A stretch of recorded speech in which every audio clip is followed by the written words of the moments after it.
Hey guys, Pafulu here, and I'm here today to give you a fairly detailed rundown on each NPC that Baldur's Gate has to offer. I did a quick search on YouTube and I couldn't really find a detailed guide on the NPCs in the original Baldur's Gate, so I thought I'd take this opportunity to explain who I think are the best and worst NPCs in this game. Let's get started. We're going in alphabetical order, so let's start off with Ajantis. Ajantis is a lawful good paladin that can be found as early as Chapter 1. He has a decent stat line of 17 strength, 16 constitution and 17 charisma, so he's fairly good at what he does. He's a pretty decent frontliner with these stats and also does well with NPC reactions due to his high charisma. His dexterity is lacking a little bit, but that can be easily fixed with gauntlets of dexterity. You definitely want Ajantis if you're playing with a good party, but don't even bother if you have anyone evil with you, as Ajantis will most likely try to kill them at some point. He clashes with every single evil NPC in the game, and even some neutral characters. For some, his goody-goody personality is a bit too overwhelming and annoying, but his shining positivity makes him more funny than anything. He also comes with numerous casts of protection from evil, although this is kind of unimportant later on as you get the protection from evil radius 15 inches or feet or whatever, so don't really worry about that. Overall, Ajantis is a great addition to any good party. Next up is Alora. I'll admit I've never really played much of Alora, as she becomes available very late into the game. She can be found in the Hall of Wonders in Baldur's Gate. That being said, she is a pretty amazing thief, with 19 dexterity and her shorty bonuses. Her strength and constitution are pretty low, so she won't be doing any backstabbing anytime soon. She comes with a unique item, the Rabbit's Foot necklace that gives her a +2 bonus to luck, which is pretty strong. Again, her glaring issue is that she comes so late into the game that whatever thief you have is tailored to your liking at this point, so it'd probably be a bad idea to swap her out. That being said, there do exist mods that change where some NPCs are found, so if you want to give her a try, I'd recommend doing that. Next is Brunwyn, or Brunwyn, I don't know how you pronounce it. She's a battle-hardened priestess of Tempest found in the Nashkel Carnival. You have to use a stone to flesh scroll on her, as she is a little petrified once you come across her. Brunwyn originally was a kitless cleric, but in recent years Beamdog have turned her into a priest of Tempest, which has upped her usefulness considerably.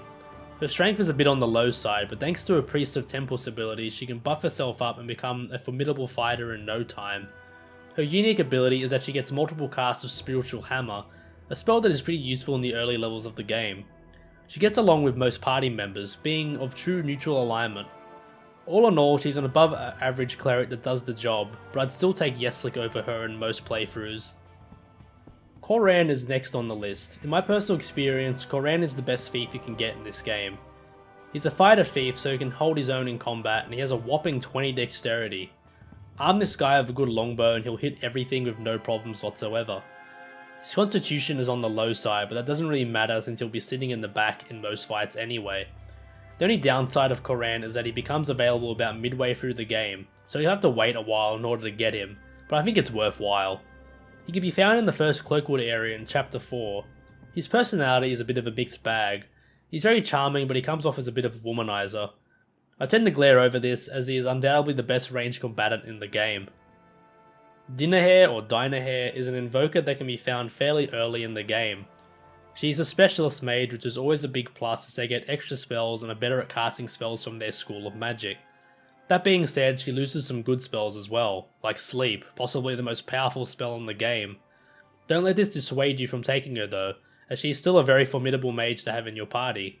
Unfortunately, the choices for good aligned mages are very slim in this game, so she's the best you can do. You can grab her as part of Minsk's NPC quest, and you can't separate them unless you kill one of them. You monster. This isn't so bad though, as Minsk is a great NPC himself. She can be found in the Gnoll Stronghold as a prisoner or soon to be dinner of the Gnolls. She also gets free casts of Slow Poison, which are pretty useful and can free up some level 2 slots for your cleric. Dinerhair may not be the best mage, but she's as good as it gets for good aligned wizards. Speaking of wizards, let's talk about Edwin. Edwin is arguably the best mage in the series. He is a conjurer, which is probably the best specialist mage in the game, as you only lose out on divination spells, like Identify or Infravision. Not only does he get extra spell slots from that, but he also has a necklace which gives him more spell slots. Slap a ring of wizardry on this bad boy and you'll have about 12 casts of magic missile ready to go. Edwin can be obtained in Nashkel, but you have to kill Dinerhair in order to keep him. You can have Edwin and Minsk in the same party, but Minsk will predictably go apeshit on him at some point. If you cannot tell by now, Edwin is pretty darn evil, but he does actually get along with most neutral good NPCs. Just don't raise your reputation too high, otherwise he'll leave. Eldof is next up, and I'll preface this by saying that I'm generally not fond of bards in this game. To me they are the jack of all trades but master of none type of class, which doesn't sit well with me. Eldof is an evil bard that can be picked up fairly late into the game and in the Cloakwood forest. He's annoying and he's not particularly great at what he does. He can create poison arrows, which are great for when fighting against mages, but that's about the only redeemable thing about him in my book.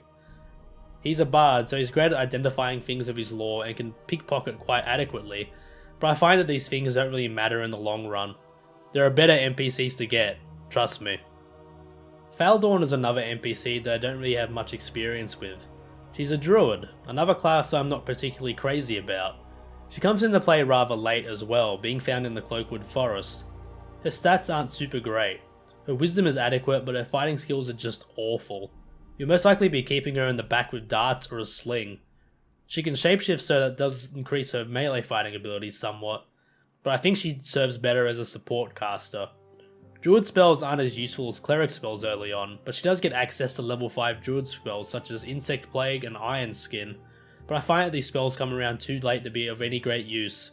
I think Jaheira is a better choice for a druid. Garrick. Here we have another bard that just doesn't really do much for me. On the plus side, he's found relatively early in Beragos, so you can level him up in any way you see fit. That's where the positivity ends for me. He serves best as a backline caster while singing or pelting enemies with crossbow bolts, but I think you're better off having a thief or a mage instead.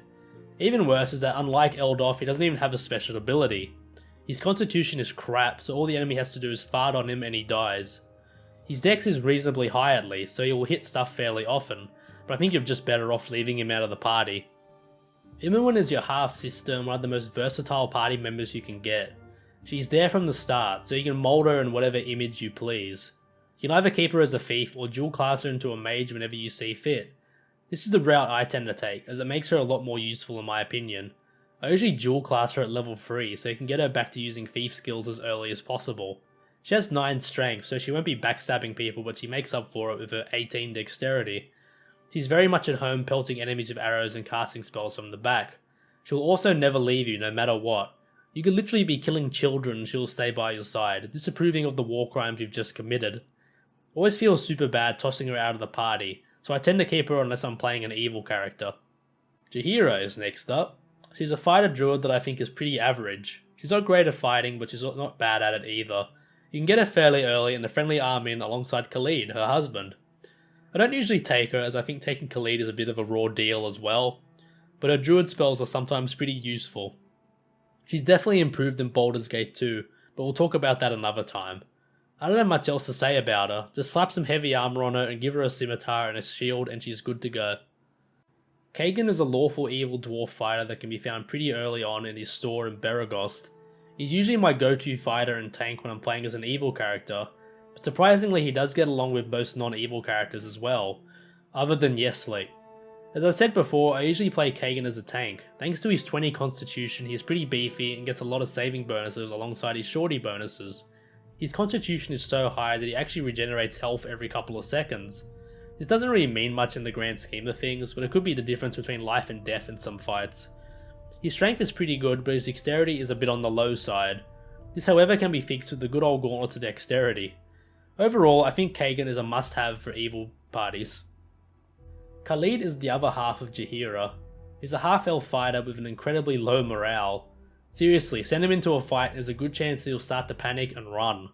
He has decent fighting stats with 17 constitution and 15 strength, and with some items he can become a powerhouse, but you'll probably have to keep some remove fear spells on hand just in case. You can either play him as a frontline fighter or as an archer. I think using him as an archer is a better idea, as his dexterity is 16 and he probably won't go apeshit running away if he's not getting hit. You can either invest your time with him and he'll get better and better, or you could just take another fighter. I prefer to do the latter. Kaivan is a ranger that can be found outside of High Hedge. He's an incredibly versatile fighter that can cleave enemies with his halberd or sit back and snipe foes with a composite longbow. Either playstyle is really effective.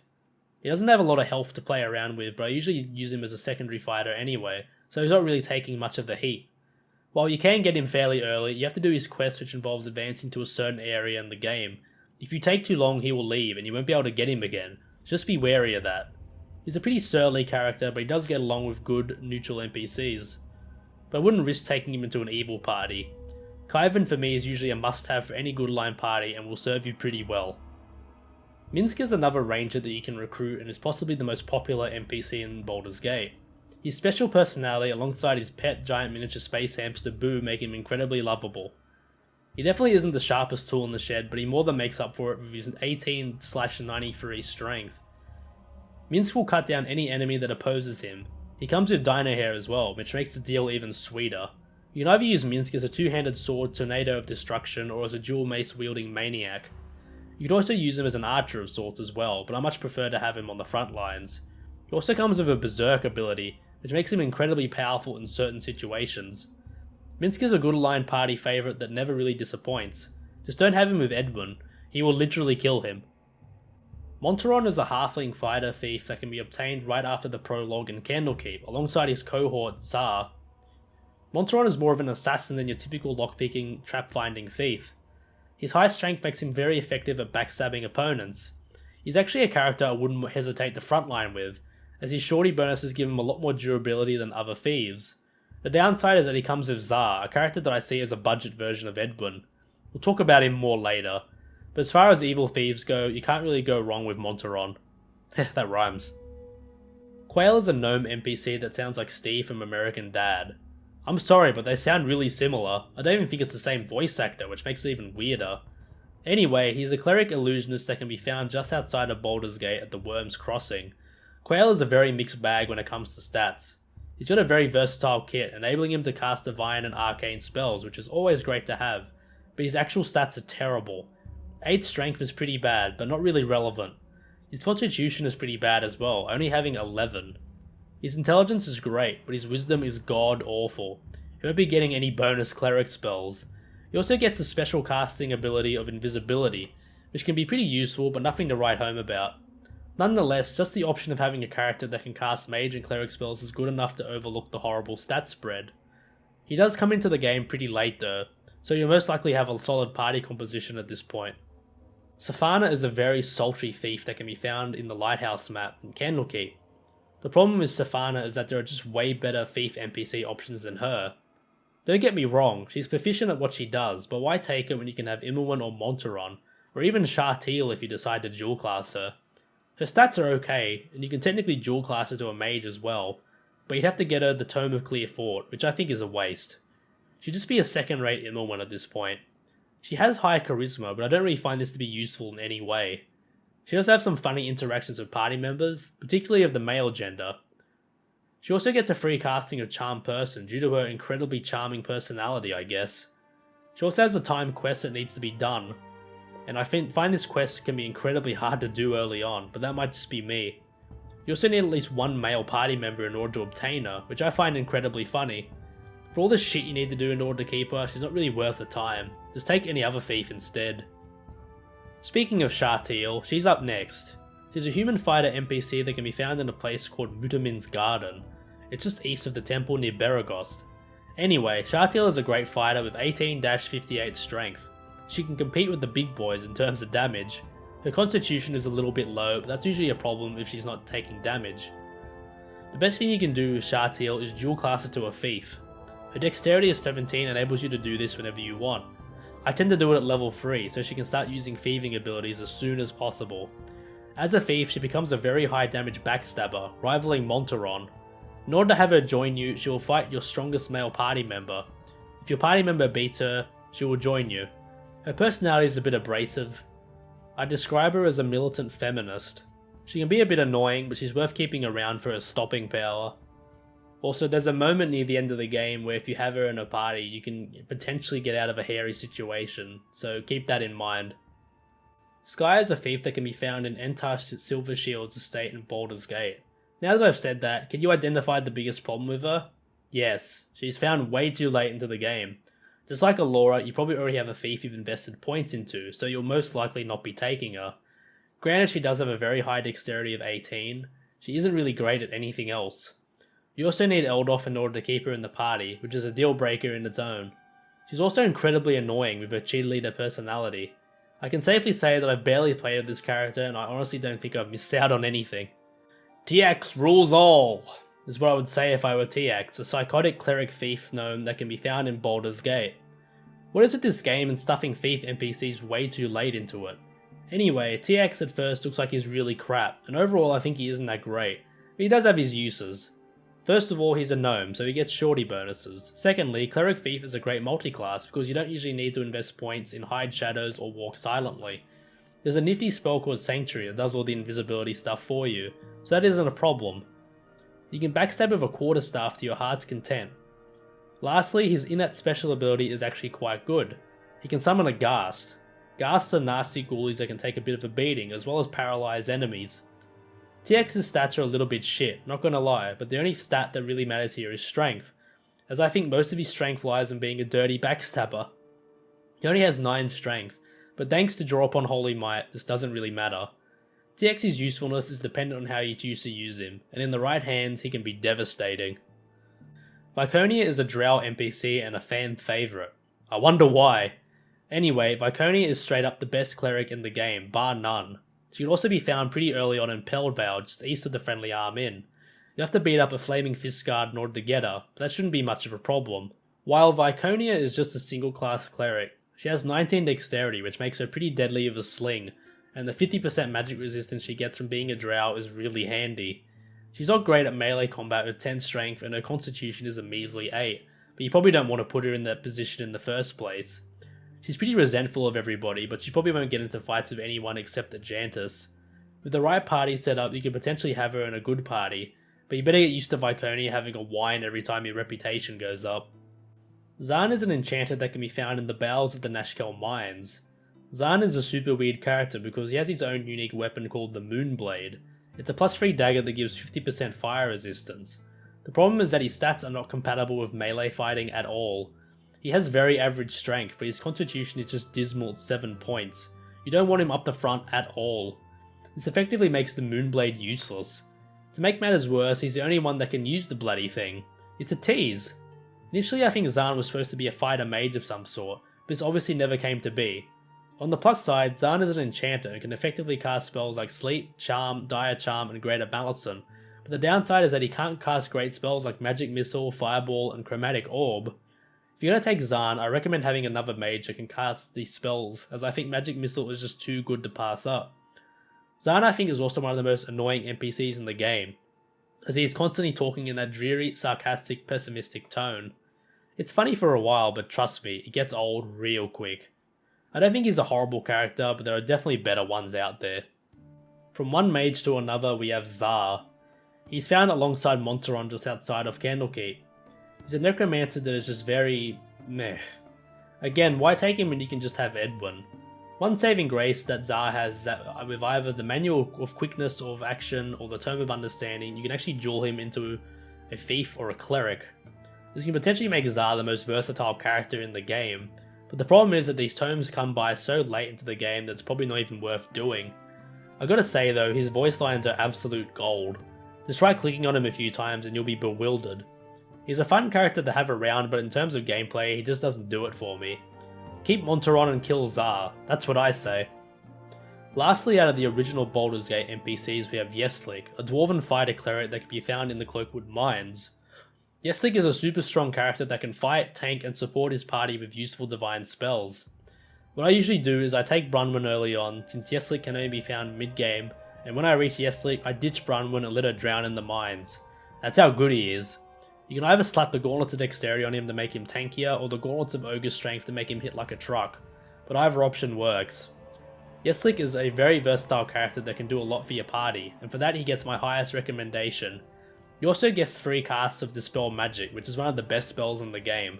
You can only have him in a good party though, so don't try and wiggle him into an evil party, otherwise it'll end badly, especially with Kagan. Alright, now we're on to the Baldur's Gate Enhanced Edition characters. First off, we have Baloth, the titular character in the Black Pits. Baloth may very well be the best arcane caster in the game, overtaking Edwin. For starters, he is a sorcerer, which to most people is a vastly superior class than any mage one. He also starts off with some really good spells and gear, like the Robe of the Evil Archmagi. He can be found in Larswood, but only if you're level 5. He does come in somewhat late, but he's too good to pass up. He also has some pretty funny dialogues as well. You can constantly put him down if you want to, but I'm not sure if he'll leave the party because of it or not. He's also incredibly evil, so don't even think about taking him unless you're evil as well. Dornil Khan is a character that uses the newly implemented Blackguard Paladin kit. He's gruff, he's mean, but he's one bad killing machine. Dorn is a half-orc, so naturally he has 19 strength. Enemies tend to blow up whenever he is around. He's not quite as tanky as other paladins or fighters, but he'll probably kill whatever is in his way regardless. He can be found whilst travelling to the Nashkel mines for the first time. The Blackguard kit comes with some really useful spells, like the Aura of Despair and the Poison Weapon skill. Being a Blackguard, he's also evil, so keep that in mind. He also comes with a unique sword called Rancor +1, which ups his Thaco if it has slain someone in the last 24 hours.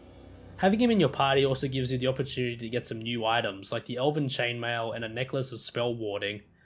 Dawn is just the gift that keeps on giving. That being said, he does clash with other companions sometimes, and he'll even attack you every once in a while. He's a bit of a jerk, but he's worth having around just for his sheer dominance in melee combat. Nira is a half-elf wild mage that can be found in a scuffle with red wizards in Beregost. A lot of people find her voice and her dialogue really annoying, and I can see why, but it doesn't really bother me all that much. The wild mage kit is a bit of a mixed bag, as it offers the benefits of being a specialist mage without losing any spells, but with the plus or minus of having wild surges. These can be good at times, but they're mostly bad. It can be something as simple as changing your gender, or something as bad as losing a big chunk of your money.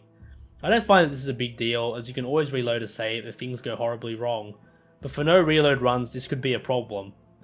Wild mages can also come with Nahal's Reckless Dweoma, level 1 spell that lets you cast a spell of any level that you know, but with mostly dire consequences.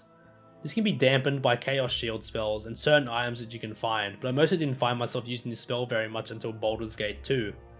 Nira is a pretty decent mage that does her job very well, and I find that the added element of randomness can be quite fun. She also comes with a gem bag, which makes inventory management a bit easier. Although she is chaotic neutral, I feel that Nira is better fitted for good aligned parties, as I think she clashes with evil members pretty often.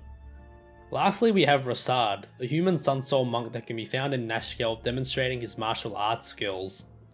I've always had a soft spot for monks, as they can be incredibly formidable combatants, but monks in Baldur's Gate 1 just suck. It's no secret that monks only start becoming powerful around the middle of Baldur's Gate 2 and obtaining abilities like Quivering Palm. Sunsoul monks do get some nifty abilities like Sun Soul Ray, Flaming Fists, and Greatest Sun. They're also great for dealing out fire damage, but that's about it. The trade-off is that you lose great abilities like Stunning Blow and the aforementioned Quivering Palm. It's not worth it in my opinion. Also, Monk Fists can only become a maximum of +1 in Baldur's Gate, forcing you to use a weapon to deal any sort of meaningful damage. Rasad does become a lot more capable in Baldur's Gate 2, but I just wish he was an unkitted monk. His story is pretty interesting, but his lack of usefulness just stands out too much for me to take him in any party. I'd say maybe take him once just for the heck of it, but just don't expect him to do much. We finally reached the end. Thank you guys for watching. I know I didn't include Wilson, the hidden NPC, but let's be honest, he's pretty much a joke NPC, and it'd be kind of hard to play a game with him in your party, so I just kind of left him out. I plan on doing some more videos about Baldur's Gate soon, but I don't really know what else to talk about. Maybe leave some suggestions in the comments, and perhaps I'll make your suggestion a reality. Also, please consider checking out my playthrough of Baldur's Gate on my channel. I'm playing a random class run and I end up getting a Dark Moon Monk, so that's definitely a thing. Thanks for watching.